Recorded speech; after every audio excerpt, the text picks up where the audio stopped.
Hey guys, it's Mimi, and I was gonna do this as a multiple review actually of certain things that I'm watching right now on Netflix. So it's a Netflix multi-review. And I guess I'll just start off with okay, the first show that I have been watching and I'm so like interested in is Explained. Um, there are weekly episodes too. There's like a whole set that is out, and there's also new episodes weekly. So it's ongoing at the moment. But oh my gosh, they have so many things like seemingly obscure subjects, like what the point of the exclamation point is. They had enough material to explain what the exclamation point, what's the purpose of it for 20 minutes, at least the show's worth. And I would not be able to do that, but yeah, and they go into things such as like K-pop. Obviously I'm a K-pop baby, so they go into K-pop. They go into drugs, monogamy, female orgasms. It's anything and everything is equal. There's nothing they're not going to dive into, and it's some like I said, some of them is pretty obscure and kind of like why would I want to know about that? But weirdly enough, you find yourself watching the show and like, hey, I that was interesting, even though I never thought about asking the question. So that's the first show that I like, and I've been really interested in. It's a docu-series anyway. And the next one would be Disenchanted. Disenchanted is like, I guess, a really mild Adult Swim type kind of cartoon. It's by Matt Groening, who created The Simpsons. So obviously you see the comparisons there. They like the style is obviously there, and there are adult jokes in it. But it's nothing like too like it's nothing too heavy. It's funny, but it's very cliched. I mean, she reminds me of Mulan, where she has like the little demon thing, and then she has the little elf thing or the cricket thing. But then it also reminds me of just like in a way, kind of like it's just kind of your play on like reality of like a Disney princess.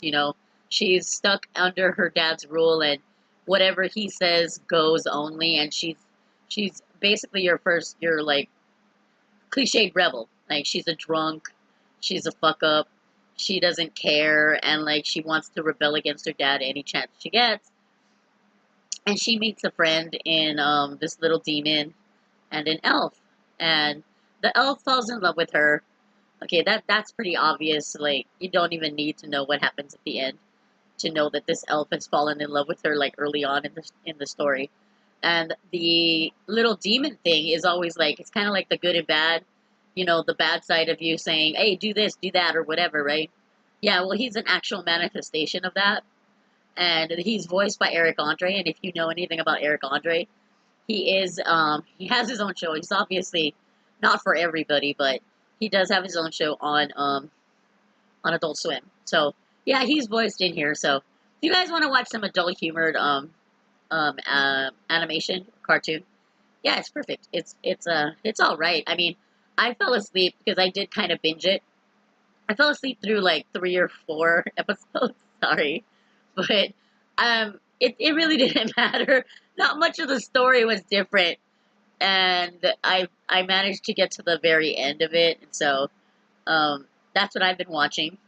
It's all right. Like I said, I'm not gonna rate it or anything. It was just for fun. Another thing that I'm watching is weirdly enough, I'm watching The House of Flowers. It's like a TV novela, but it's dubbed. It's ridiculous. Okay, obviously, no telenovelas are like really ridiculous anyway. And at first, I was like, "Oh my god, this is so terrible! It's so terrible," but it's so terrible. It's entertaining, and yeah, I'm really. I I stopped watch. I watched a few episodes. I knocked out again. I fell asleep, and then like I stopped watching it. But like I'm looking at it, and I'm like, I gotta finish it. I gotta see what happens to this family. So anyway, yeah, it's about a family that has lots of secrets. Of course, obviously, it wouldn't be a telenovela if it didn't have secrets, right? So the family has lots of secrets, and it's the reason why it's called the House of Flowers is because they run a flower shop, and every episode is named after a flower and what the flower represents. So yeah, so each, like I said, every episode is named after a flower. Um, and and so like if the flower represents hope, then you get an idea of what the episode's gonna be about, obviously. All right, but yeah, as it progresses, the secrets come out, and this family is not all that it seems. Obviously, the matriarch is she does what she has to do in order to like keep whatever is hers and her family's. So yeah, it's like a really guilty pleasure for me. It's like terrible overacting and just over the top storyline and stuff. So yeah, it's terrible. It's terrible, but it's wonderful at the same time. So I don't know, but I am watching The House of Flowers, and I think that's about it. That's all I'm watching right now at the moment. I'm waiting for new shit to come out. So yeah, that's about it. Anyway, I just letting you guys know what's offered on Netflix. You guys can watch whatever you want. It's not up to me or anything. I'm just saying, like, like I said, I'm watching a docu series, I'm watching the animated series, and I'm watching a telenovela. So yeah, that's it. I'm gonna let you guys go now. Okay, guys, stay safe. Love you so much. Remember, like, subscribe. I don't know if this helped or anything, but you know, it's just a little insight onto what's offered. Okay, bye.